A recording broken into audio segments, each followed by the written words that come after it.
Historias épicas en el mundo del fútbol hay muchas, pero ninguna se acerca a los 11 valientes que silenciaron 200.000 almas en el estadio en una final del mundo. Hoy, en cuántos minutos quedan, vamos a recordar el Maracanazo de 1950. Hola a todos y bienvenidos a un nuevo video en CMQ. ¿Cuántos minutos quedan? Hoy, la victoria más épica en la historia del fútbol uruguayo y una de las más importantes a nivel mundial, más conocido como Maracanazo. Antes de centrarnos en el partido final, vamos a repasar un poco el formato del mundial en ese momento y cómo llegan ambas selecciones a ese partido final.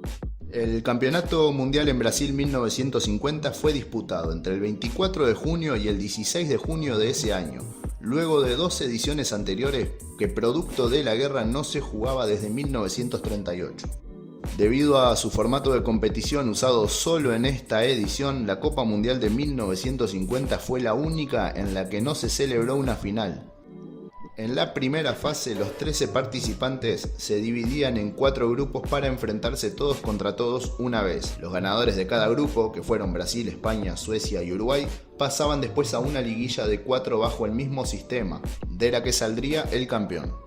Brasil integraba el grupo 1 junto a Yugoslavia, Suiza y México, venciendo 4-0 a México, empatando 2-2 con Suiza y ganando su partido ante Yugoslavia por 2-0, lo cual le valió la clasificación a la ronda final.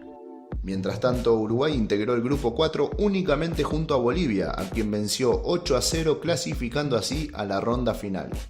En la liguilla final, Brasil derrotó 7-1 a Suecia y 6-1 a España, mientras que Uruguay empató 2-2 con España y le ganó 3-2 a Suecia, llegando al partido final Brasil con 4 puntos y Uruguay con 3, dándole a Brasil en este caso la ventaja de que simplemente con un empate ya eran los campeones del mundo. Confiados hasta por demás, llegan a ese día donde todo cuadraba perfecto para que Brasil levante su primer Copa del Mundo en ese entonces. Los principales diarios de Río de Janeiro ya tenían sus primeras planas impresas celebrando por anticipado el triunfo del equipo local. Por ejemplo, el diario de Río ponía como titular en su portada: "Brasil vencerá, la Copa será nuestra", mientras que el periódico O Mundo colocaba en su portada "Brasil campeón del Mundial de Fútbol 1950". Había muchas carrozas adornadas ya preparadas en Río de Janeiro para encabezar un auténtico carnaval de festejos y ya se habían vendido, escuchen bien, más de 500.000 camisetas con la inscripción de Brasil campeón 1950 y el propio Estadio Maracaná, recién inaugurado, se encontraba decorado con pancartas en portugués que decían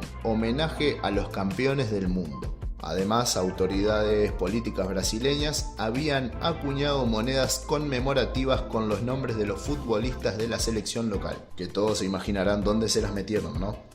Incluso el mismo presidente de la FIFA en ese entonces, el francés Jules Rimet, estaba convencido de la victoria local debido al ambiente triunfalista expresado por la afición brasilera. Llevaba un discurso en el bolsillo derecho de su chaqueta en homenaje a los campeones brasileros, escrito en portugués.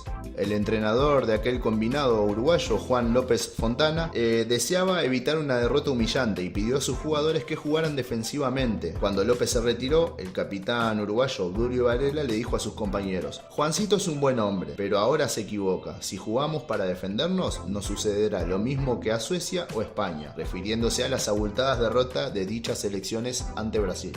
Poco antes de entrar al campo de juego, los uruguayos percibían con una gran intensidad el estruendo de los aficionados locales en las tribunas del Maracaná. Varela afirmó a sus compañeros diciendo: "Muchachos, los de afuera son de palo", una frase que quedaría para la historia del Uruguay.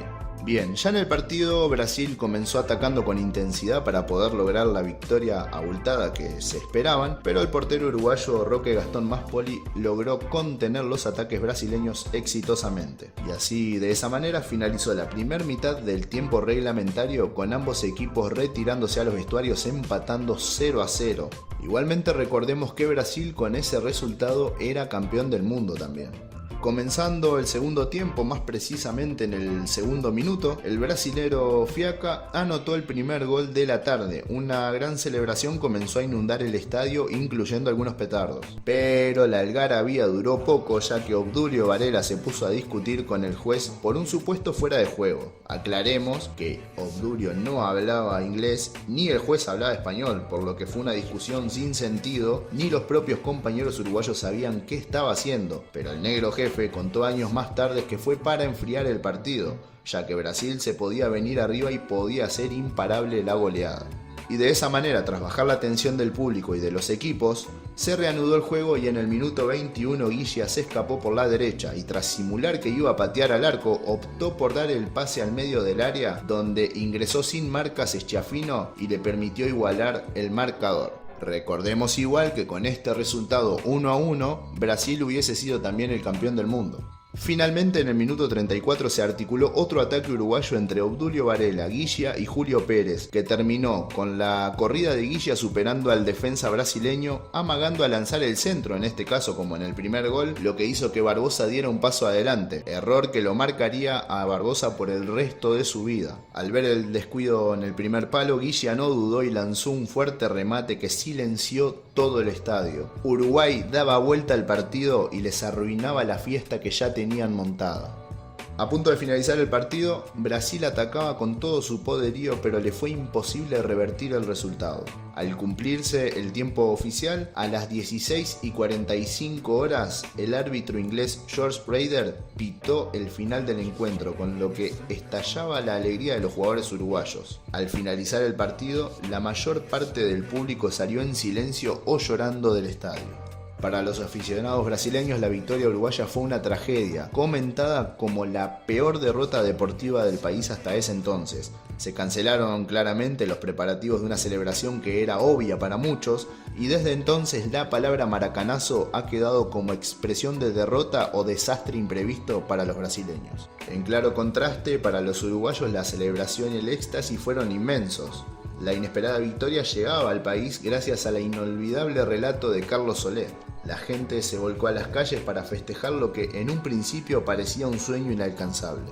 También se dio una anécdota que involucraba al entonces presidente de la FIFA, Jules Rimet. Cuando el encuentro estaba empatado 1-1, Rimet se dirigió a los vestuarios para preparar su discurso de felicitaciones a Brasil, pero cuando volvió al terreno de juego, ya con el partido terminado, se llevó la sorpresa de no ver ningún festejo. Claro, Uruguay había logrado la hazaña. Tan desconcertado quedó que incluso la ceremonia oficial de la entrega de la Copa Uruguay no se ejecutó y este apenas pudo acercarse al capitán uruguayo al borde del terreno de juego para darle un breve apretón de manos y entregarle la copa casi a escondidas.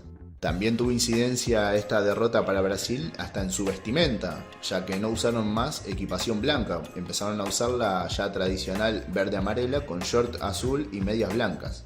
Años después, Guilla, de visita en Brasil, pronunció una frase que refleja la repercusión del maracanazo tanto para Brasil como para el fútbol mundial. Solo 3 personas fuimos capaces de silenciar el Maracaná: el Papa Juan Pablo II, Frank Sinatra y yo. Y unos años más tarde, quien fuera el capitán en ese partido, Obdulio Varela, fue sincero y dijo: la verdad es que si ese partido lo hubiéramos jugado otras 99 veces, perdíamos todas, pero ese día nos tocó el partido 100. La fase final entonces culminó con Uruguay con 5 puntos por encima de Brasil con 4, algo impensado en la previa del encuentro. En la selección uruguaya se destacaban Oscar Míguez, Alcides Guilla, Schiaffino, Obdulio Varela, Rodríguez Andrade y el portero Roque Máspoli. Bueno gente, hasta acá el video. Dejen en los comentarios qué historias saben sobre este hecho histórico, alguna data que tengan. No olviden darle like al video si les gustó y de suscribirse a quien aún no lo hizo para no perderse nada del contenido de CMQ. ¿Cuántos minutos quedan? Nos vemos en la próxima. ¡Chao!